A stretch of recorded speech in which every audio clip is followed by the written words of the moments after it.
Bonjour tout le monde, j'espère que vous allez bien. Merci de me rejoindre dans cette nouvelle vidéo. Alors aujourd'hui, nous allons voir le premier cours de didactique de l'oral. Donc on va voir en premier temps la définition de l'oral et ensuite on va tenter de cerner ses composantes. C'est parti.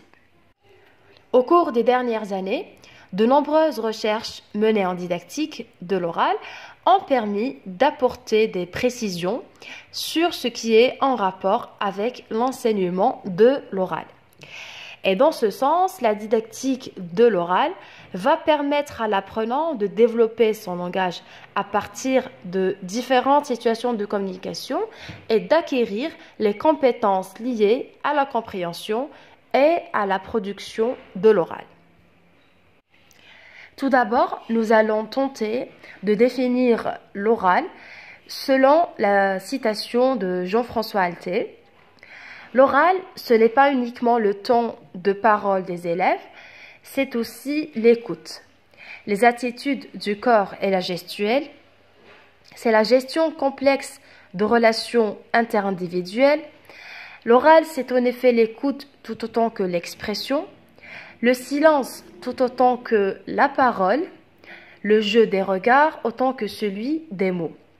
C'est aussi la gestion des échanges et la prise de parole.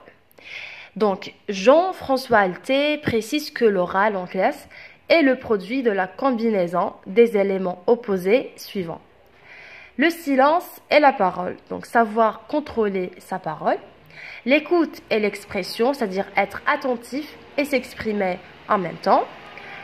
Le jeu des regards et savoir gérer les échanges et le temps de chaque intervention.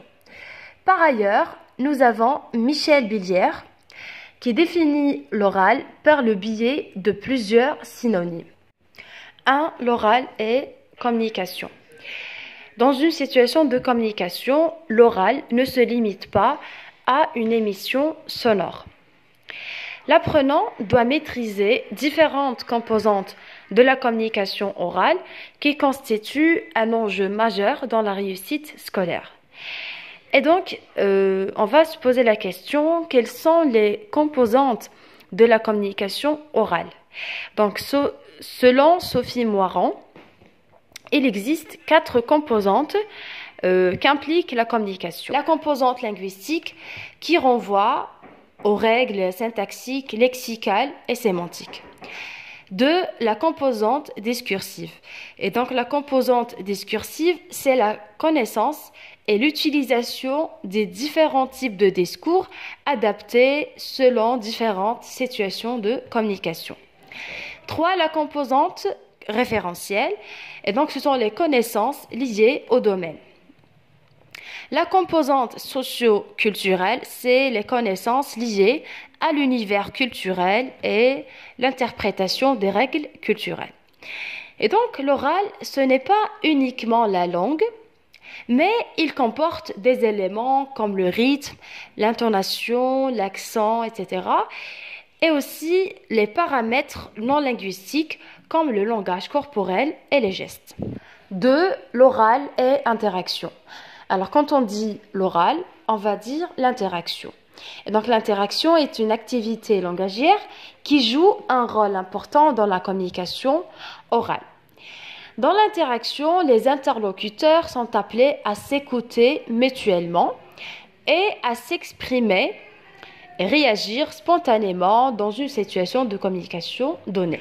3. L'oral et la parole. La parole constitue l'aspect oralisé du langage et donc la voix est le support acoustique de la parole qui comprend la prononciation, l'articulation des voyelles et des consonnes, l'accentuation, l'intonation et le rythme. Il est donc nécessaire d'amener l'apprenant à maîtriser ces différents aspects de la parole pour garantir la compréhension de l'échange.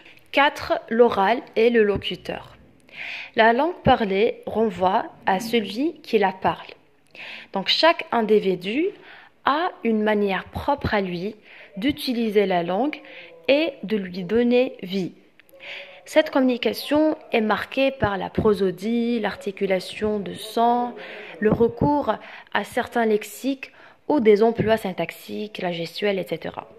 Et donc l'oral reflète le locuteur à travers sa manière de parler. 5. L'oral et le registre de langue. La didactique de l'oral est d'abord et avant tout ouverte à tous les registres de langue. Elle s'intéresse à la fois au langage spontané de l'élève et au langage soutenu. Et donc, l'objectif est de doter l'apprenant d'une compétence linguistique authentique, d'où le recours à des activités portant sur des mots, des expressions, des actes de parole appartenant à différents registres de langue, soutenus, courants, familiers et argotiques. 2. Les composantes de l'oral. 1. Composante physique, comme l'appareil phonatoire, le corps, etc. 2. La composante pragmatique, c'est-à-dire la capacité de comprendre la signification de la situation à travers le contexte et l'emploi. 3. La composante langagière, c'est-à-dire connaissance sur l'organisation des phrases, la cohérence, la cohésion, etc. Comme par exemple savoir argumenter, savoir raconter, etc. 4. Composantes linguistiques, c'est la maîtrise des règles de grammaire, du lexique, composantes prosodiques, ton, tonalité, intonation, accent, etc. Et 5. Composantes interactives, c'est-à-dire échange entre les interlocuteurs. Donc c'est tout pour aujourd'hui, merci pour l'écoute. Je vous donne rendez-vous très prochainement. Prenez soin de vous, à bientôt.